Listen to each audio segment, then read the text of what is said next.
Hello everyone. Perfect. Just let me wait for a second while I see if all the platforms are up and running the way they should be. Instagram, you're up. Perfect. Hello. YouTube, you seem to be up. Yes. Hello. And Facebook, always waiting on Facebook, aren't we? There we go. Hello everyone. So welcome to another temple talk from here, the Temple of Cornwall. My name is Rebecca Burgess and I'm the creatrix and mother priestess of the Temple of Cornwall, as well as being a sacred celebrant, an oracle, a writer and an international speaker. Now this temple, again for those of you who aren't familiar, this is a space that's about, I'm going to say a year and a half old now at this point. And it's been amazing. It's been a real lifelong journey for me to create this temple to the point where it's at, and this isn't even the best part yet. That's the best thing about this next year, is going to see some really big, monumental, beautiful things happening for the Temple of Cornwall. I'm hoping we'll be able to do a couple of these in person, which will be really nice. But in the time being, here we are. And this week we'll be talking about the powers of the waning moon. Now, if you joined me last week, you would have met my very cute new puppy, Clementine. I do recommend you go back and watch that because it should be on the replay on whatever platform you're currently watching this on. And two, you would have learned something about the full moon. Hopefully something new that you haven't learned before, but I was rather preoccupied with trying to stop my puppy from eating everything. But she's good. She's in a cage downstairs. She's sleeping, so she shouldn't disturb us too much this evening. But if she does, I will have to nip down to see her and look after her and maybe bring her back up. We'll see what mood she's in. But yeah, so this talk will be, and temple talks as well. So if you've not been to one of these before, they work in a very lovely way. So I will talk on whatever our chosen topic is, which this week is the waning moon. So I'll talk on that for about half an hour to 45 minutes, depending how juicy it gets. And then for like the next 15 minutes after that, I will leave you alone in the sacred temple spaces for you to, I'll do like a little cleansing as well with an air chime, so you're kind of ready for the temple space, to silence the temple space. And from there, you're invited just to meditate, to rest, to maybe put anything into practice that we've spoken about during the temple talks, anything you want. And comments are always open, so do feel free to make this a conversation as well. You're all on very different platforms, so I will try and make a habit of regularly going through and checking them. But do forgive me if I don't see it immediately. Okay, so we'll get started. So, waning moon.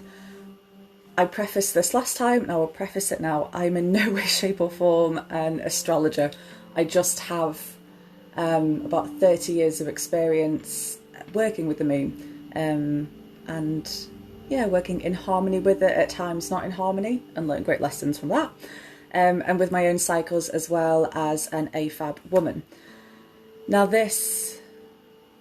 I will do actually to begin with is I will read you, and this isn't my own work, this is from Cafe Astrology, and this is just the current energies of the waning moon, just so you can get a feel as to what the current energies are right now with the moon as well, because we are in a waning moon phase. So this is the last quarter moon, when the sun in Sagittarius forms a square with the moon in Virgo. So like I said, I won't be reading this all out because you can go and read it yourselves. This is just to give you like a taste of the energies that's done here. But do go check out Cafe Astrology for the full report, because it's very good. The last quarter moon phase points to some sort of crisis of consciousness. After basking in the awareness symbolised by the full light of the moon at the time of last week's full moon, we disperse our knowledge and come to a point when we need to sort out what works for us and what doesn't, in preparation for the next week's new moon. Now I'm really feeling that, really sort of filtering through all the detritus of life and emotional and spiritual sort of well-being, really sort of dredging through that and really pulling the diamonds from the rough there. So I hope you're all feeling that, as it's quite a purging but cleansing feeling. It will feel cleansing come the new moon, I'm sure, but right now it's like, oh my god. But right now it feels amazing. It will feel amazing. So what doesn't work, in preparation for next week's new moon, when something new is born once again. This is not the best time to start a major project, as the decreasing light of the moon symbolises descent into unconsciousness. It's time to begin finishing up the details of that which was conceived at the last new moon. So that's about 3 weeks ago.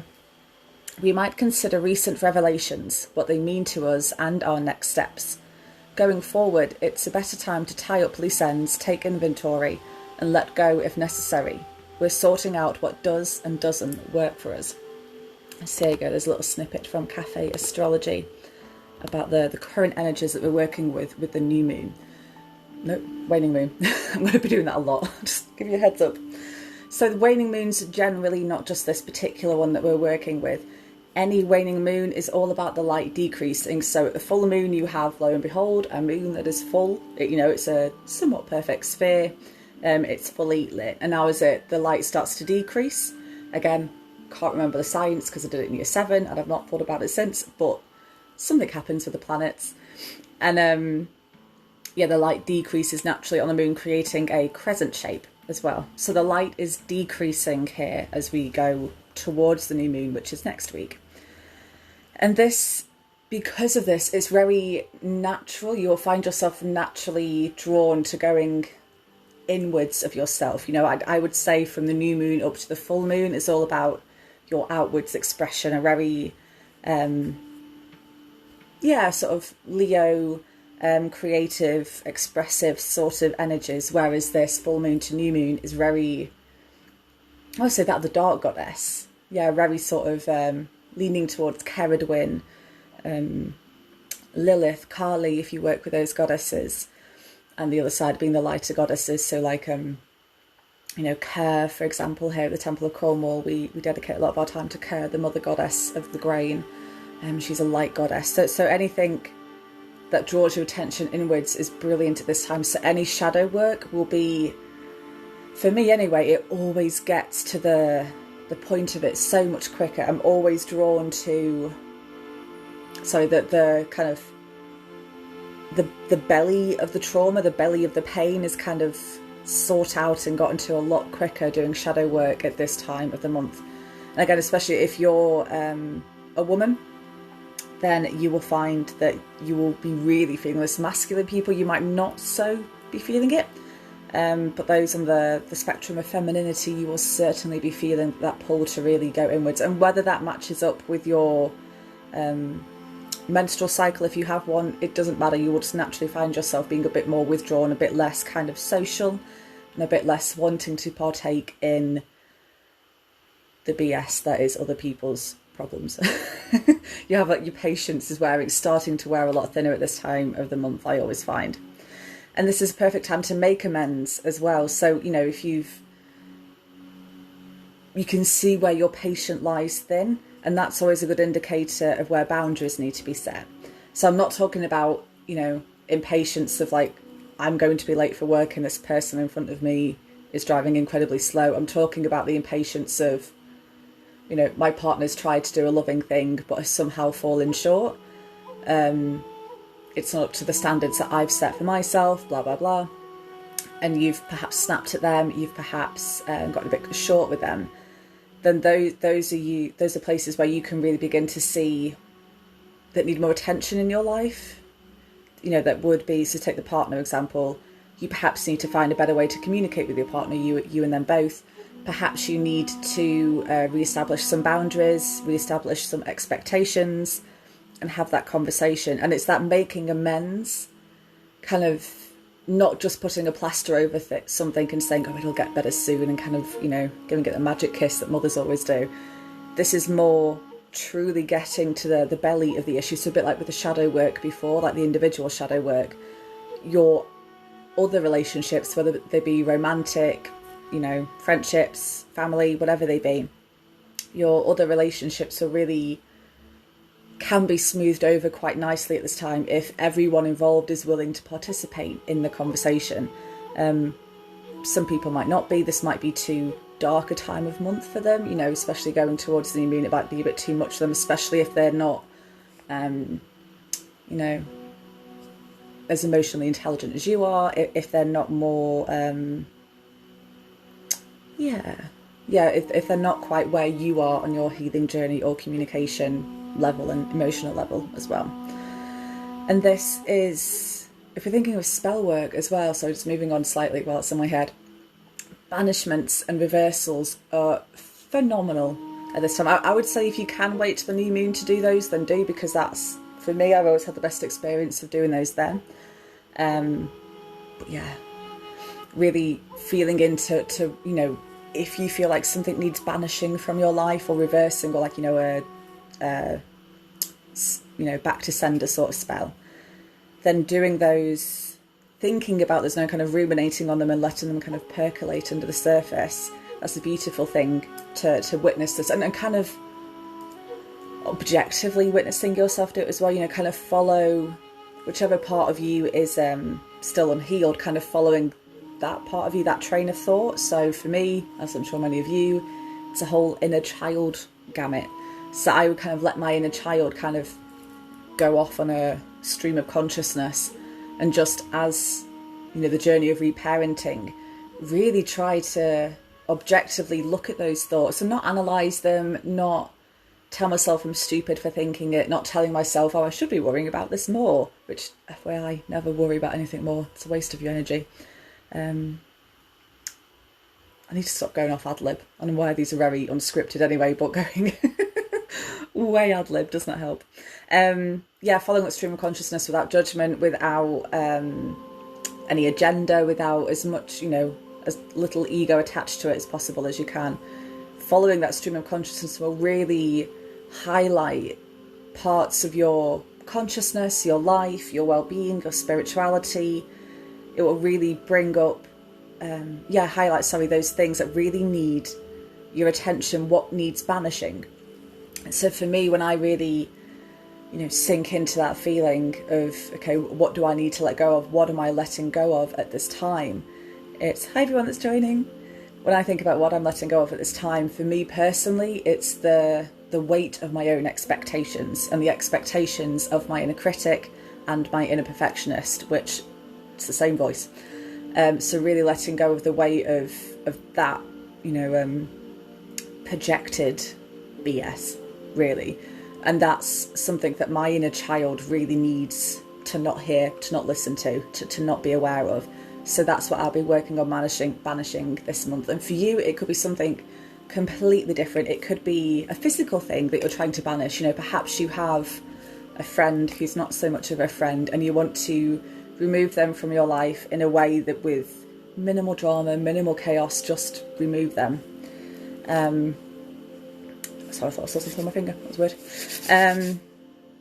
Yeah, remove some kind of physical energy from your life. That can be really done at this time.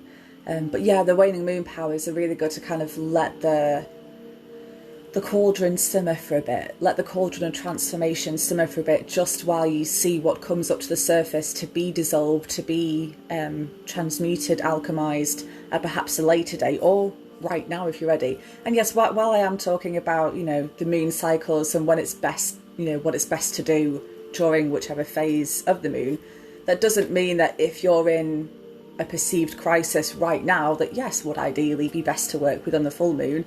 Don't feel like you have to wait 3 weeks, you know, however long it is, until the next full moon to do this work. If your energy and intention and willpower is strong enough, then crack on. There's no, you know, it's just the moon can be used to enhance your spell work, your rituals, your ceremonies, spiritual work, whatever it is you're doing. It can be used to enhance rather than be the only source of your... Oh, my ring light just went.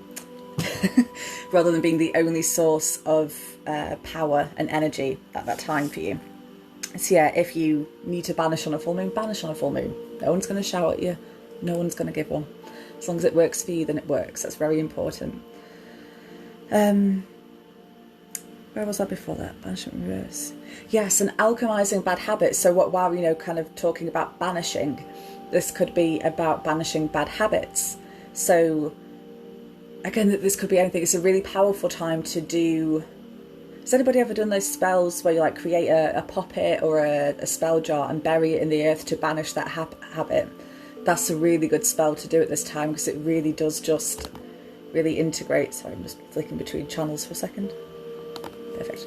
It really does help to tell the earth that this is what you're wanting to alchemize away from yourself and transmute into something much better and much lighter and greater for you on your spiritual path.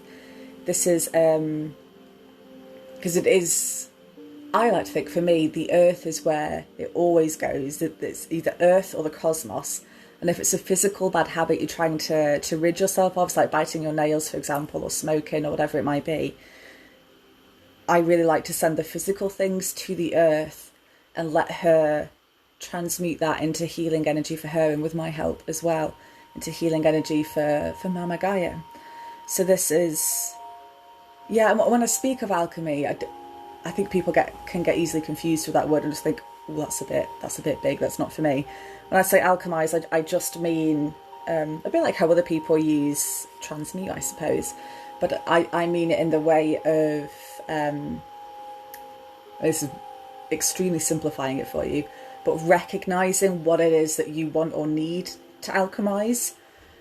And, you know, recognising that and witnessing that in whichever way makes sense to you, whether it's just being conscious of it, writing it down, you know, drawing something that's symbolic of it, whatever it might be. But yeah, becoming conscious and aware of the thing, the feeling that you want to alchemize, and then let yourself feel it. And that's a whole big topic in and of itself, but really giving yourself the safety and the permission to really feel the whatever that feeling is, and feel it to its full breadth and depth if it's safe for you to do so, which 9 times out of 10 it is safe for you to do so. And then step 3 would be to, again, really simplifying, step 3 would be, you know, once you're kind of, you've had a really good cry, afterwards you just feel empty, but in like the most magnificent way. Or is that just me being an overdramatic Leo? Who knows? But it's that emptiness you get after a big sort of sorrowful cry. Once you feel that emptiness, that's that emotion, that's that part of that trauma that's connected to that emotion gone. You've cried it out, you've punched a pillow, you've angered it out, you've done something to remove that from yourself. And now it's time to consciously give that to the earth or to the cosmos, and then fill that part of you with something else. So, you know, if I'm kind of stuck for what kind of energies I want to bring in, which is fine, you know, if you get to that point where you're like, oh, I'm feeling better, now what do I want to bring in to fill the void as such? I just tend to go for the bright white light of divine purification, or the, you know, the golden light of divine abundance and prosperity. But whatever works for you, whatever's your kind of, whatever fits nicely. What's the opposite of what you're talking about? What you were alchemizing. And that will really help you to,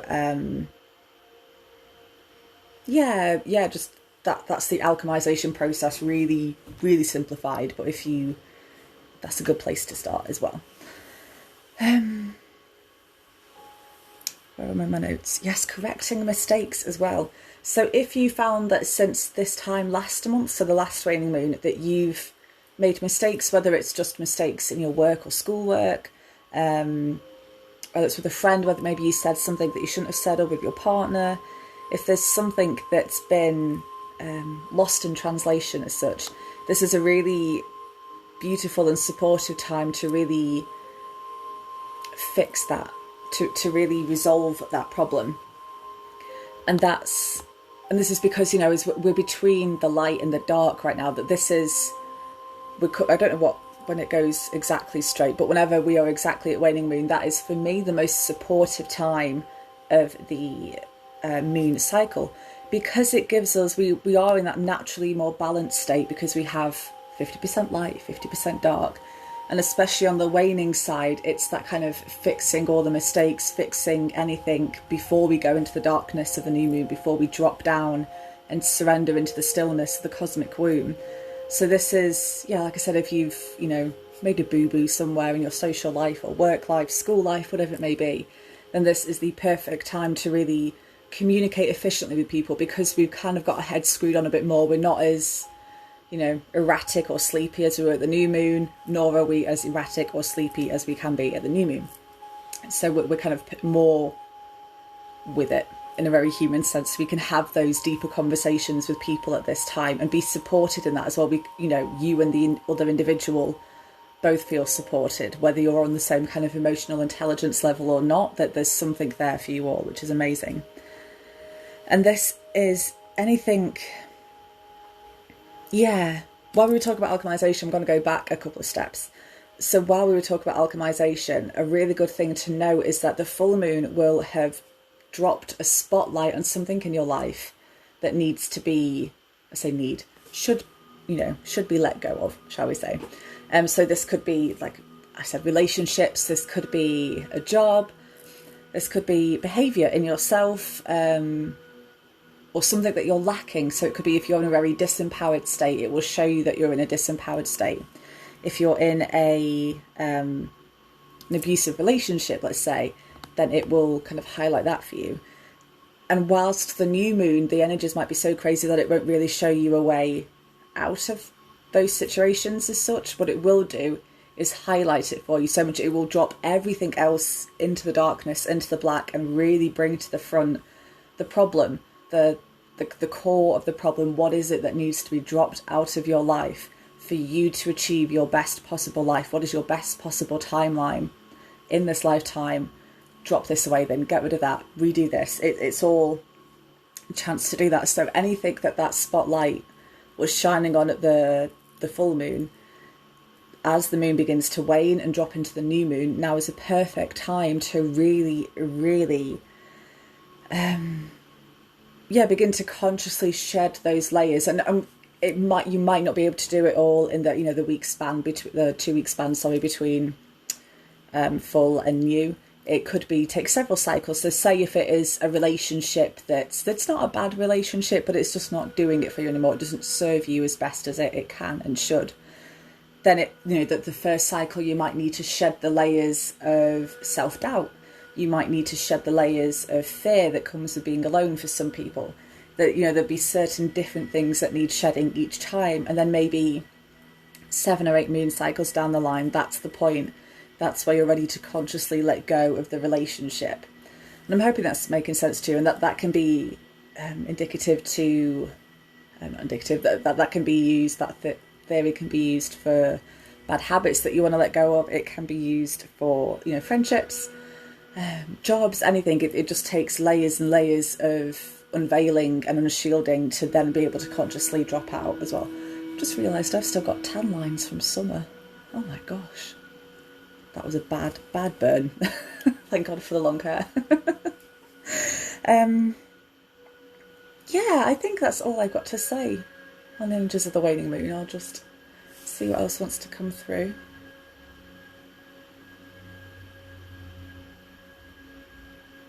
Yeah, dropping into the darkness, kind of, if you're somebody who's scared or fearful to do shadow work in whatever way that means to you. We've all got different levels of comfortability with shadow work, but whatever sort of darkness in the shadow works kind of fears you or frightens you, this is a perfect time to kind of lean gently into those energies. It's not as, you're not being thrown in at the deep end as you would be doing shadow work at the new moon, but doing it now gently and, slowly but surely. That's the perfect way to kind of play with the limits of your comfort zone while staying somewhat anxiety-free. I'm not going to promise you'll be completely anxiety-free, but somewhat anxiety-free. You'll just keep kind of playing with the boundaries of your comfort zone and really playing it with that way. So yes, that's everything that I wanted to say in this temple time for you. So now, in a moment, I will bring you all closer so you can see, and I will cleanse you with the air chimes and then leave you in the temple space alone for what time we're on? Like 15 minutes, 10 minutes maybe. And I'll light a candle for you all as well from the Sacred Flame of Cornwall, which Instagram, if you're looking, is that one? And you guys on Facebook and YouTube, it's this one. So let's bring you a little bit closer.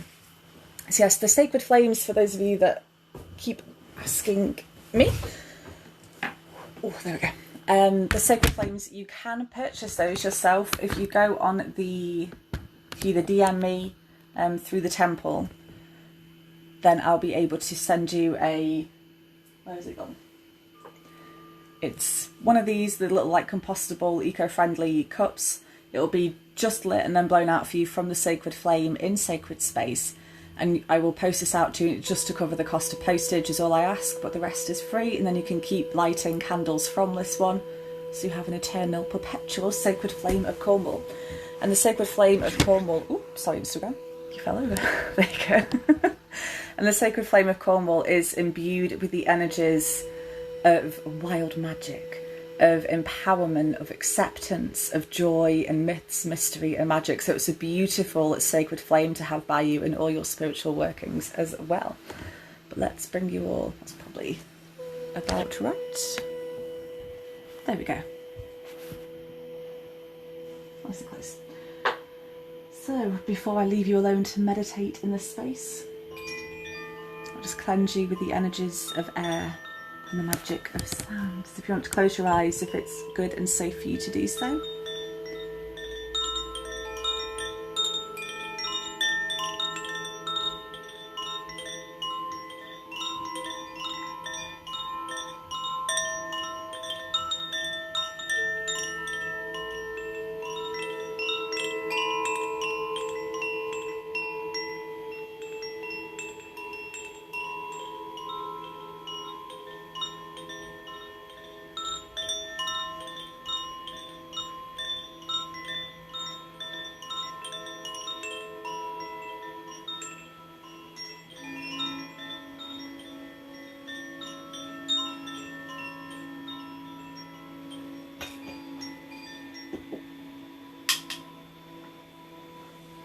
So hopefully you're feeling all slightly more cleansed.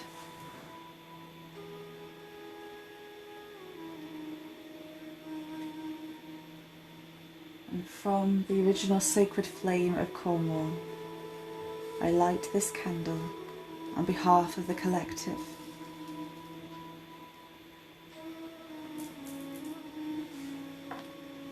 As they meditate in this temple space, I ask that they find the stillness within. May they find the courage to shed whatever layers hold them back from their authentic self. May they be able to rest here, peacefully in this time allowed to them. May they find solace and hope in the growing darkness. Hail and welcome, sacred flame of Cornwall. There we go. So my lovelies, like I said, I will leave you alone in the temple spaces for around 10 minutes or so now, probably 15 minutes. And I will see you then, so enjoy yourselves and go quietly.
Hello again, everyone.